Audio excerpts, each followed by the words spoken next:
কয়টা বাজে দেখো তো? হ্যাঁ কয়টা বাজে? বাজে 11:15। এখানে পানি আছে, আমি এত কিছু পেয়ে গেছি। আই হ্যাঁ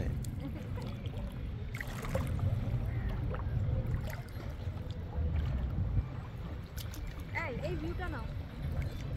এখানে পাথর আছে না কালো কালো, এই পর্যন্ত সাদা সাদা, এই সাদা জায়গা পর্যন্ত একটু একটু পাথর আবার। এখানে দাঁড়াও। আমি বলছি ভিউটা নিতে। এই জায়গাটা পুরো হুম